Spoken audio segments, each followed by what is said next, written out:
오늘 저는 고린도전서 10장 31절로 33절의 말씀을 가지고 거기 한번 따라서 하실까요? 올바른 삶의 목적을 세우라, 이러한 제목으로 은혜의 말씀을 나누고자 합니다.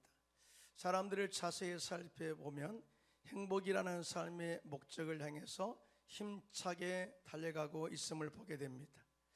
예를 들어 학생이 열심히 공부하여 자신이 원하는 대학에 들어가는 것은 행복한 삶의 목적을 이루기 위한 것이라고 볼 수 있죠. 그리고 좋은 직장에 들어가고 좋은 사람을 만나 결혼하는 것도 역시 행복의 삶의 목적을 이루기 위한 그러한 과정이라고 볼 수가 있습니다. 이와 같이 사람들은 자신들이 원하는 목표를 이루어 행복이라는 목적을 달성하고 그 행복 안에서 평안과 또 안식을 누리기를 원하는 것이 삶의 어떤 목적이 아닐까요? 그러나 오늘 본문의 사도 바울은 이와 같이 세상에서 추구하는 행복이라는 삶의 목적을 하나님이 원하시는 삶의 목적으로 바꾸어 살기를 권면하고 있는 것을 보게 됩니다. 자, 그러면 우리가 그리스도인으로서 하나님이 원하신 올바른 삶의 목적은 무엇이냐? 첫째로 내가 하는 모든 일을 하나님의 영광을 위해서 하라, 이렇게 말씀을 하고 있어요. 당시 고린도 교회는요, 시장에서 파는 음식을 먹어야 되느냐 안 먹어야 하느냐 하는 문제로 성도들 간에 분쟁이 생기기 시작했어요. 왜냐하면 그 음식 가운데는요, 우상에 바쳐진 음식이 있었고요, 이것을 모아다가 싸게 팔았는데 가난한 사람들은 그 음식을 사 먹기도 했습니다. 뿐만 아니라 어떤 사람들, 즉 이 예수를 믿지 않는 사람들, 믿음이 없는 사람들, 세상 사람들은 그 음식을 사다가 또 손님을 대접했을 때 믿음의 사람들이 그 음식을 먹어야 되느냐 그렇지 않아야 되냐 하는 갈등이 있었어요. 이에 대한 답변으로 사도 바울은 고린도전서 10장 25절로 26절에 명쾌하게 해답을 제시하는데요. 함께 합독할까요? 시작. 무릇 시장에서 파는 것은 양심을 위하여 묻지 말고 먹으라. 이는 땅과 거기에 충만한 것이 주의 것임이로다. 그렇게 말씀을 하셨어요. 무슨 말입니까? 모든 음식의 재료는 주님이 주신 것이다. 주님이 햇볕 주셔서 나게 하시고 모든 식물이 자라게 했으니까 모든 재료는 주님이 주신 것이다. 뿐만 아니라 음식을 만드는 레시피, 조리법은요, 하나님의 지혜로 만들어진 것이다. 따라서 음식의 출처를 생각하지 말고 감사함으로 먹으면 된다라는 거예요. 그러면서 이렇게 음식을 먹느냐 마느냐 갈등으로 그렇게 고민하지 말고 음식을 뭐 때문에 먹어야 되는가를 분명히 알고 먹으라, 그 말. 그래서 오늘 본문 고린도전서 10장 31절에 시작. 그러므로 너희가 먹든지 마시든지 무엇을 하든지 다 하나님의 영광을 위하여 하라라는 거예요. 우리가 음식을 먹을 때에 음식이 나쁘다 좋다 그런 것이 문제가 아니라 우리가 하나님의 영광을 위해서 감사로 먹으면 비방받을 이유가 없을 것이다. 더군다나 내 양심의 가책을 느낄 필요도 없고 이 양심에 대해서 누구에게 판단을 받지 않게 된다고 그렇게 해답을 명쾌하게 제시했어요. 다시 말하면 우리가 이 무엇을 먹을 때 하나님의 영광을 위한 목적을 정하고 먹으면 모든 것에 대하여 감사함으로 먹을 수가 있다. 따라서 우리들은 가정에서 음식을 차려서 먹을 때 모든 것에 감사하며 드시기를 예수님의 이름으로 부탁드리겠습니다. 누가 식사를 대접할 때 맛있니 맛이 없니 그렇게 불평하지 말고 감사함으로 항상 행복하게 그 식사를 드시기를 예수님의 이름으로 부탁합니다. 더군다나 교회에서 음식을 먹고 마실 때 음식이 짜니 싱겁니 맛있니 안 맛있니 그렇게 불평하지 말고 하나님의 영광을 위하여 감사함으로 맛있게 드시기를 예수님의 이름으로 부탁드리겠습니다. 그러면 다 하나님께 영광이 된다는 거예요. 그리고 오늘 본문에 우리는 무엇을 하든지 다 하나님의 영광을 위하여 하라고 말씀하고 있는데요, 이 말씀은 우리의 모든 일상의 삶이 하나님의 영광을 위해서 살아야 한다는 의미가 있어요. 학생들은 공부할 때 하나님의 영광을 위해서 공부하면 그것이 하나님께 귀한 영광이 되는 것이고요, 주부는 주부로서의 삶을 하나님 영광을 위해서 살아라. 또 직장인들은, 또 남편들은 가정을 위해서 우리가 일하지만 하나님의 영광을 위해서 살게 되면 그것이 하나님께 영광이 된다. 또 뿐만 아니라 사업도 마찬가지죠. 사업을 세워갈 때 하나님의 영광을 위해서 세워간다면 그 사업도 하나님께서 받으시고 하나님의 큰 복을 허락할 줄로 믿습니다. 아멘이시죠? 자, 그런데 우리가 아멘을 했지만은 실제로 사업을 하는 사람이라면 이 말씀이 무슨 말씀인지 이해하고 순종하기란 어려울 수도 있어요. 이 말씀을 이해하고 순종하기 위해서는 내가 추구하고 있는 사업의 목표와 사업의 목적을 정확하게 구별하고 분별해서 행할 줄 아는 지혜가 필요하다는 것을 우리가 알 수가 있습니다. 자, 이 무슨 말이에요? 우리는 사업을 세울 때 사업이 잘 되도록 기도 많이 합니다.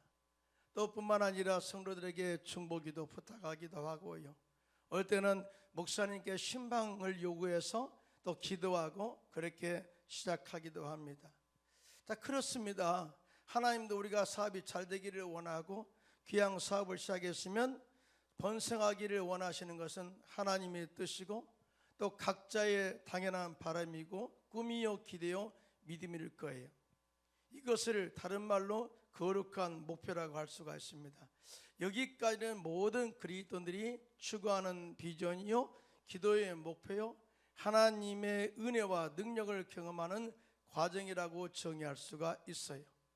자, 여기에다가 이 사업의 목적은 하나님의 영광을 위해서 합니다라고 선포하고, 자, 그대로 하나님께서 축복하셨을 때 행동으로 실천한다면 하나님께 영광에 돌릴 뿐만 아니라 하나님께서 사업의 지경을 넓혀가게 하시고 더욱더 풍성한 열매를 맺게 하실 줄로 믿습니다. 크게 하면 아멘 하실까요? 자, 그런데 이렇게 내가 하나님의 영광을 위해서 사업한다라는 의미를 제대로 이해하지 못하고 잘 모르게 되면 전혀 다른 모습으로 자신의 행동을 나타낼 수도 있다는 것을 알 수가 있어요. 사랑하는 성도 여러분, 제가 아마 질문한다면 하나님께서 여러분의 사업을 엄청나게 축복해 주셔서요, 잘 되게 한다면 더 열심히 하나님을 믿고 말씀에 순종하고 따르고 헌신해야 될 줄로 믿습니다. 다 이것이 주님이 원하시는 것이겠죠. 또 뿐만 아니라 열심히 예배에 참석하고 또 교회에 봉사하는 것은 기본일 거예요. 그렇습니다. 사업이 잘 될수록 더 하나님을 예비하고 말씀에 순종하고 교회 헌신하고 충성하면 하는 것은 우리의 기본적인 지식이 아닐까요? 그런데 현실에서는 정반대의 모습으로 나타날 수도 있다는 거예요. 어느 순간 갑자기 사업이 잘 돼요. 내가 이 사업을 세운 목적을 상실하는 순간이 되면 예배는 뒷전이 되고 오직 모든 물질에만 관심을 가지고 또 물질을 모으는데 에너지를 쏟게 된다는 것입니다. 다시 말해서 우리의 모든 영적인 시선이 하나님께 향해 든 시선이 사업으로 시선이 옮기면서 영적인 갈등과 그 다음에 중심이 흔들려 버린다는 거예요. 제가 이도순 모험교회에서 교사로 봉사할 때 장로님, 정말 너무나 훌륭하신 장로님이 계시는데 그런 간증을 하시더라고요. 그분이 그랬다는 거예요. 인쇄를 하시는데 기도를 세게 하니까요, 하나님께서 엄청나게 복을 주셔가지고 주문량이 넘치게 채워주셨어요. 그래서 열심히 일을 하다 보니까 더 많은 돈을 벌고 싶어서 주일에도 일부 예배 드리고 사업장에 나와서 일하고 있는 자신의 모습을 발견했다는 거예요. 그래도 이분은 장로님이니까 양심이 있어서 일부 예배는 드리고 가는 것 같아요. 근데 어떤 사람들은 아예 예배도 안 드리고 그렇게 일에 집중한 사람도 있기도 하죠. 자, 이렇게 주일에도 일하다가 사업이 잘 되고 돈도 모아지고 열심히 일한 결과 아주 사업이 넓어졌대요. 그런데 갑자기 주일에 일하다가 공장에서 불이 나가지고요, 모든 기계 재료를 순간에 다 태우게 되고 큰 빚더미에 앉게 되었다고 합니다. 모든 것이 허망하더랍니다. 그때 장로님이 기도원에 올라갔대요. 하나님, 정말 죄송합니다. 내가 장로로서 하나님의 영광을 위해서 일한다고 고백은 했지만 실제로 돈이 모아지니까 정말 내 마음속에 이상한 생각이 들어서 하나님의 영광을 위한 삶을 살지 못하고 이렇게 내가 교회 봉사하지 않고 장로로서 행실이 잘못됨으로 말미암아 이렇게 하나님의 일을 등한히 했으니 회개합니다 하고 다시 기회를 준다면 올바른 삶을 살겠습니다 하고 했더니 하나님께서 다시 기회를 줬대요. 모든 빚쟁이들이 또 여유를 가지고 기다려 줬고요, 이러다 보니까 10년 동안의 모든 빚을 청산하게 되었고요, 정말 그때부터는 여의도 순복음교회 핵심적인 장로님이 돼가지고 열심히 봉사하다가 지금은 천국 가셔서 하나님의 영광을 위해서 상급을 받는 분으로 그렇게 초대하고 있어요. 하나님은 살아계십니다. 여러분, 진짜요, 사업이 잘 되고 형통하면은 더욱더 하나님을 가까이 하고 하나님을 섬기고 예배하고 교회 봉사하는데 힘써 나가시기를 예수님의 이름으로 부탁드리겠습니다. 여러분, 오늘은요, 우리의 신앙의 잘못됨을 회복하는 날이에요, 진짜. 그리고 더 큰 문제가 뭐냐, 사업이 잘 되면 11조 문제가 가장 큰 갈등으로 다가온다고 합니다. 그런데 11조는요, 하나님께 여러분의 가문을 영원히 복되게 하고 형통하게 하는 축복의 통로임을 믿으시면 손들고 아멘 하시기 바랍니다. 여러분, 언제나 11조를 드리면 하나님께서 여러분의 삶을 책임져 주시고 또 약속하신 모든 것을 신실하게 이루시는 하나님의 약속이기도 하죠. 하나님은 뭐라고 말씀하시오? 나를 절대 시험하지 말라 그랬어요. 그런데 11조만큼은 온전히 드리고 내가 너를 복주시지 않나 나를 시험하라, 그렇게 말씀하신 것이 11조예요 이에 대해서 말라기서 3장 10절입니다 시작. 만군의 여호와가 이르노라, 너희 온전한 11조를 창고에 들여 나의 집에 양식이 있게 하고 그것으로 나를 시험하여 내가 하늘의 문을 열고 너에게 복을 쌓을 것이 없도록 붙지 아니하나 보라. 이렇게 엄청난 하나님의 축복을 약속했음에도 불구하고 현실에서는 11조가 많아지면 갈등이 있을 수 있다는 거예요.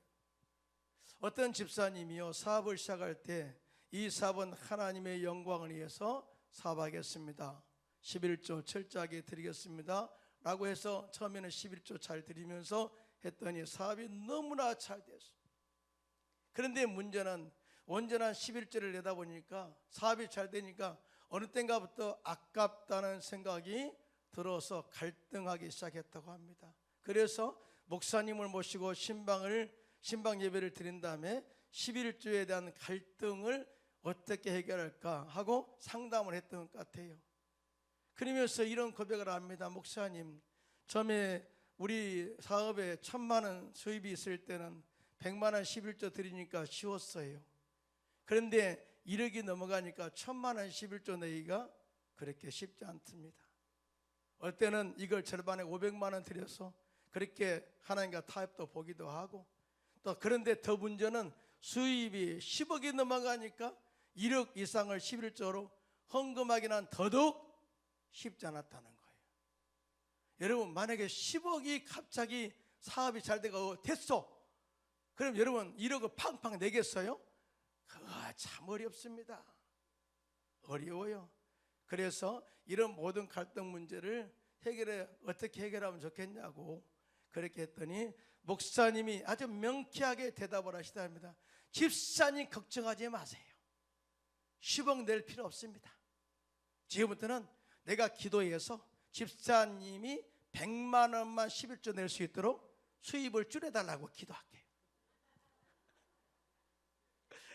간단한 문제 아니에요? 아니 10억 벌었어. 그러면 1억 11조 내도 9억 남잖아요. 그러면 남는 장사 아니에요? 그러면 그것으로 더 구제하고 선교하고 많은 사람들을 돕고 그 다음에 또 자녀들을 풍성하게 또 한 베풀어주고 사업도 사업하시니까 직원들 풍성하게 나눠주고 그러면 얼마나 더 축복의 통로가 되겠습니까? 할렐루야.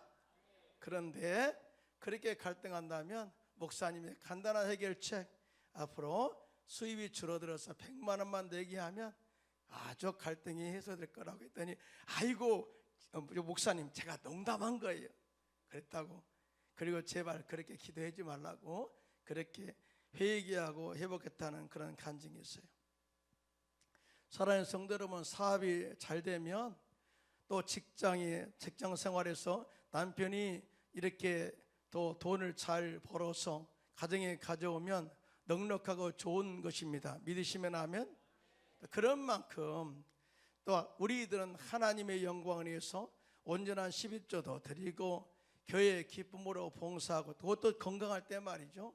또 선교와 구제에 헌신한다면 하나님께서 여러분의 헌신을 기쁘게 받아주시고요, 건강과 축복과 형통으로 다시 넘치도록 채워주실 줄로 믿습니다.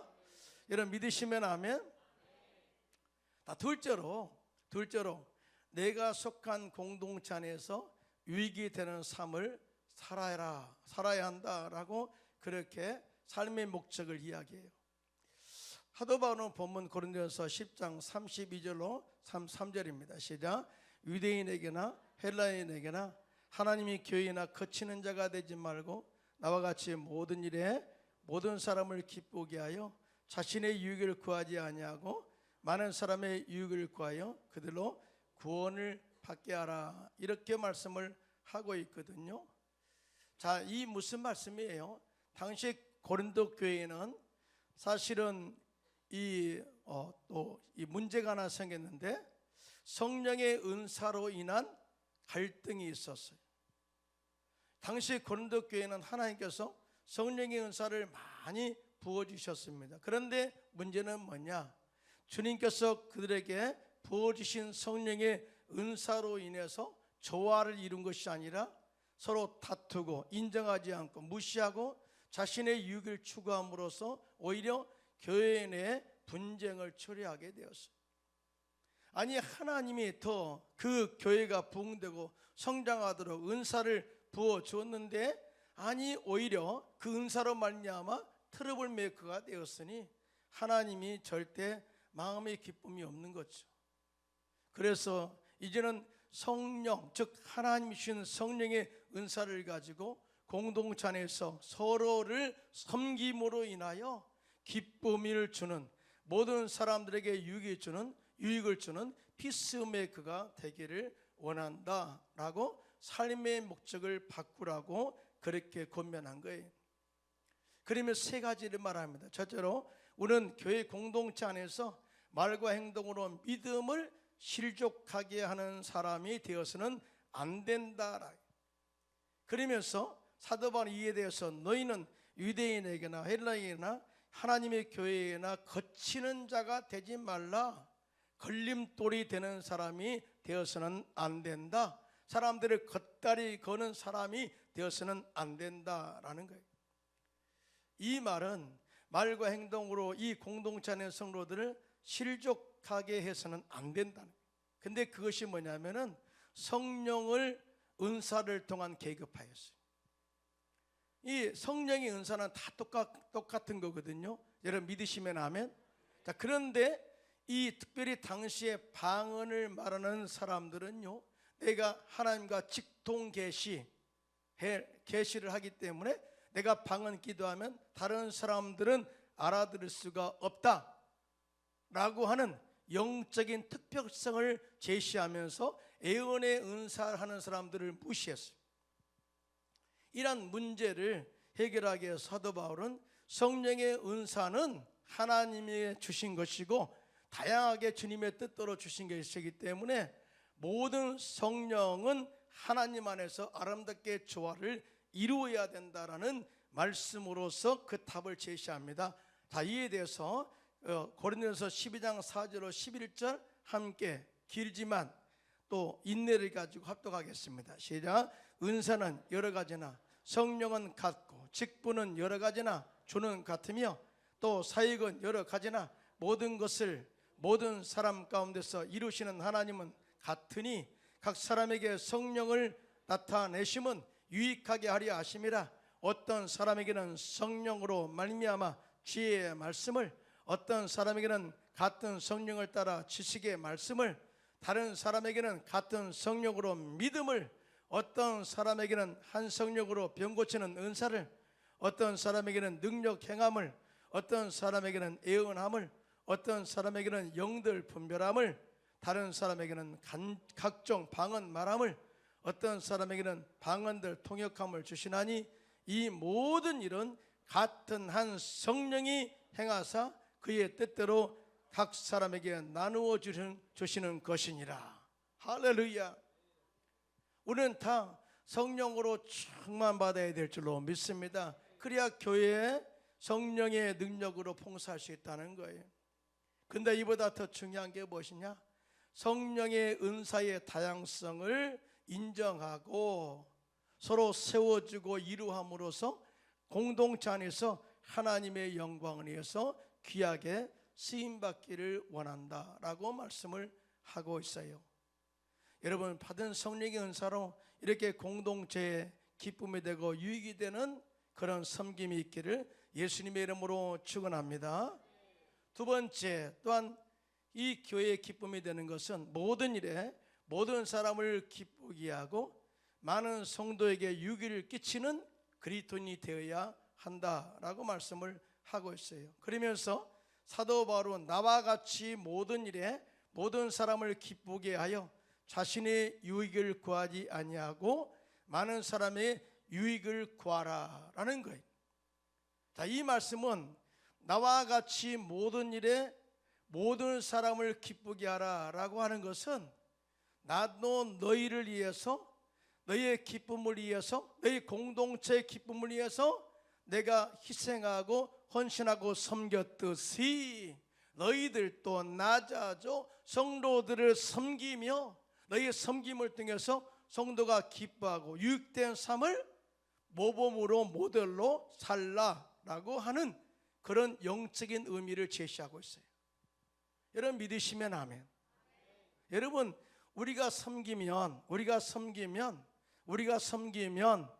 다른 사람들이 기뻐한다는 거예요. 여러분, 성경은요 역설적 복음이라고 그래요. 예수님께서 하나님의 미리 땅에 떨어져 죽음으로 많은 구원의 열매를 맺었어요. 주라, 그리하면 너에게 채워줄 것이다. 네가 육체가 죽으면 영이 살아나게 될 것이다. 계속해서 우리가 섬기면 다른 사람들이 살고 내 인생을 통해서 많은 열매를 맺게 될 것이다 라는 메시지를 주고 있거든요. 결국은 교회에서 주님께서 제시하시는 메시지는 뭐냐? 너희의 섬김의 본을 통해서 교회의 공동체가 기뻐져야 된다, 유익이 되어야 된다 라는 말씀을 제시하는데요, 믿으시면 손 들고 크게 아멘 하시기 바랍니다. 그런데 사실 이 기쁨은 억지로 되지 않아요. 억지로 안 돼. 예를 들어서 초신자한테 너 교회 열심히 봉사해라 그러면 내가 왜? 라고 할 수도 있고요, 내가 뭐 때문에 봉사하지 이유를 알지 못해요. 왜 그럴까요? 그 안에 영적인 기쁨을 체험하지 못했기 때문이에요. 우리는요 봉사의 기쁨을 억지로 하지 말고 예수를 믿음으로 말미암아 주어진 기쁨을 가지고 교회 공동체를 섬겨야 될 줄로 믿습니다. 예수 믿으면 우리 안에 구원의 감격이 살아나게 돼요. 구원의 감격, 내가 하나님의 자녀가 된 구원의 감격 뿐만 아니라 우리의 삶 속에 저주가 끊어지고 아브라함의 축복이 내 가운데 임면 하나님 함께 하시는 그런 엄청난 복에 받은 감격에 우리 안에 넘쳐나게 됩니다. 뿐만 아니라 우리의 마음의 영적인 치유와 더불어서 육체적 치유를 경험할 때 은혜는 하나님은 살아계시고 나를 치유하신 하나님의 은혜를 내가 감동적으로 감격적으로 경험하게 돼요. 이러한 구원의 감격, 하나님이 함께 하시는 축복의 감격, 주님의 치료하신 그 구원의 감격을 가지고 이 공동체 안에 치료를 선포할 수가 있고요, 십자가의 은혜를 함께 공유함으로써 모두가 다 천국의 소망을 품고 행복한 천국을 바라보고 기대하면서 기뻐할 수가 있다는 것입니다. 여러분 믿으시면 아멘 하시기 바랍니다. 자, 이런 이 우리의 영적인 감격과 감동이 있을 때만이 기쁨으로 교회를 섬길 수가 있다는 거예요. 이것이 바로 영적인 나비 효과가 될 수 있다는 거예요. 여러분 나비 효과를 알잖아요. 예를 들면 한 마리 나비가 아프리카에서 날갯짓을 하게 되면은 그 바람의 영향으로 반대편, 지구 반대편에서는 폭풍을 일으킬 수도 있다는 효과입니다. 여러분 그럴 수도 있어요.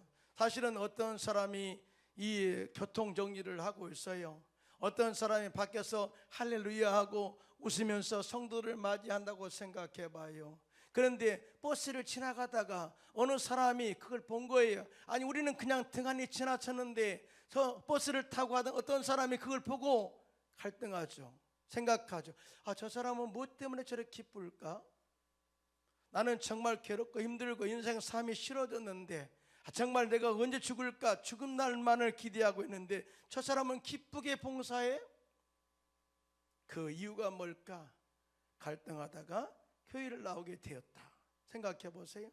근데 그분이 교회 나와서 구원의 감격을 갖다 보니까 너무나 기뻐요. 그래서 이 기쁜 소식을 가족들에게 전해서 다 구원받아 가족의 일원들이 또 회사 직원을 구원시켜 그랬다면 한 사람 웃음이 그렇게 이 지어 뭡니까 사람들을 구원하는 축복의 통로가 되게 한 것이, 이것이 바로 영적인 나비 효과예요. 그러므로 여러분 공동체에 이 기쁨을 준다는 것은 엄청난 파워가 있다는 것을 꼭 기억하시고, 이제는 찡그린 거 다 다림으로 데리세요. 성령의 데림으로 다 들으시고 정말 미소와 웃음으로써 기쁨을 주는 섬김이 있기를 예수님의 이름으로 축원합니다. 여러분의 저승사 사람 만난 사람 사라처럼 절대 얼굴 하지 마세요. 정말 천사를 만난 것처럼 늘 기뻐하는 저와 여러분들 쓰기를 예수님의 이름으로 축원합니다. 세 번째, 사도 바울은 공동체 안에서 우리의 섬김을 통해서 모든 사람들이 구원을 받게 해야 된다고 그렇게 권면하고 있어요. 그러면서 많은 사람이 유기를 구하여 그들로 구원을 받게 하라. 우리가 예수님께서 우리를 택하신 목적을 잊고 살 때가 많이 있는데요, 그것은 바로 이 지상명령이에요. 예수님은 승천하시기 전에 너희는 온 천하에 다니며 만민에게 복음을 전파하라. 또 성령의 권능을 받고 예루살렘과 온 유대와 사마리아와 땅까지로 내 증인된 삶을 살라, 그렇게 말씀을 하셨거든요. 자, 그런데요, 이렇게 주님의 지상 명령을 통한 사명 완수를 위해서는 우리 안에 죄인들을 향한 긍휼의 마음과 자비의 마음과 사랑의 마음이 있을 때만이 가능해요. 정말 우리는 어떤 백성이 죽어갈 때 안타까운 마음으로 목숨을 걸고 구원해달라고 하나님께 중보기도할 수 있다는 것은 엄청난 은혜거든요. 그런데 성경에 보면 이 죽어가는 그 영혼들을 살려달라고 내 목숨 걸고 기도합니다라고 기도한 사람이 두 사람이 있는데, 구약에서는 모세고요, 그 다음에 신약에서는 사도 바울이에요. 여러분, 출애굽한 이스라엘 백성들이 금송아지를 만들었어요. 아니, 모세는 40일 동안 호렙산에 올라가서 이 십계판을 맡고 있는데, 율법을 맡고 있는데 그들은 늦게 온다고 아론을 그래 부축해 가지고 금 모아 가지고 금신상 이 금송아지 만들어서 섬겼잖아요. 하나님이 그걸 보시고 다 죽여버리겠다고 그럽니다. 내 백성을 정말 다 죽이겠다고. 그러니까 모세가 겁이 발작 났죠. 그러면서 하나님께 기도합니다. 하나님, 어찌하여 큰 권능과 강한 손으로 애굽의 땅에서 이 백성들을 인도하여 내어서 이 산에서 죽이려고 하십니까? 만약 그렇게 하신다면 주변 나라들이 하나님을 어떻게 생각하시겠습니까? 그리고 하나님 말씀하셨잖아요. 백성들이 죄를 진다 할지라도 그 악한 길에서 돌이켜 회개하면 다 죄를 용서하시겠다고 말씀했지 않습니까? 우리가 회개합니다 라고 그렇게 기도했을 때 엄청난 감동이 있게 됐죠. 자, 출애굽기 32장 32절, 이 모세가 어떻게 기도했는가 봐요. 시작. 그러나 이제 그들의 죄를 사하시옵소서. 그렇지 아니하시오면 원하건대 주께서 기록하신 책에서 내 이름을 지워버려 주옵소서. 우리는 가끔 회개한 자만이 다 은혜를 입을 수가 있다라고 생각하잖아요. 그런데 어떤 때는 회개할 기회도 없는데 중보 기도로 말미암아 주님께서 회개하지 않은 자까지도 은혜를 베풀 때가 있어요. 할렐루야. 이것이 주님의 방법이에요. 한 사람 모세가 목숨 걸고 차라리 우리 백성들을 용서하지 않는다면 생명책에서 나를 지워버려 달라고 기도했을 때 하나님께서 그 기도에 감동하셔요. 그리고 그 기도를 들으시고 그 결과 하나님께 범죄에 직접 가담한 주동자들은 다 죽여요. 그리고 함께 모르고 동참했던 이스라엘 백성들은 모세의 중보 기도로 다시 구원을 받게 된 것을 보게 됩니다. 이것이 바로 이 중보 기도, 즉 구원을 위해서 그들을 살리고자 하는 그 마음의 긍휼과 자비의 사랑으로 기도한 결과예요. 사실은 바울도 마찬가지죠. 바울이 유대인들을 생각하면 자신을 죽이려고 한 엄청난 죄인들 아니겠어요? 그런데 사도 바울이 유대인들을 향한 그 마음의 구원의 간절함은요, 로마서 9장 3절에 나와 있어요. 함께 보겠습니다. 시작. 나의 형제 곧 권력의 친척을 위하여 내 자신이 저주를 받아 그리스도에게서 끊어질지라도 원하는 바로라. 내가 정말 저주를 받아 그리스도에 끊어질지라도 내 가족, 친척, 권력이 구원받기를 원합니다. 용서해달라고. 그리고 사도 바울은 성령과 사명에 매여 이방인의 사도로서 아시아 선교, 유럽 선교, 로마 선교를 마치고 순교함으로써 사명을 완수하여 하나님께 영광을 돌렸습니다. 우리 역시 사도 바울처럼 성령과 은사로 충만하여 하나님의 영광을 위해서 열심히 충성하고요, 교회 공동체를 기쁘게 하고 주님의 지상 명령을 수행하여 주님께서 우리들을 택하신 목적을 올바로 세워서 하나님의 영광을 위해서 멋지게 쓰임받는 사는 저와 여러분 되시기를 예수님의 이름으로 축원합니다.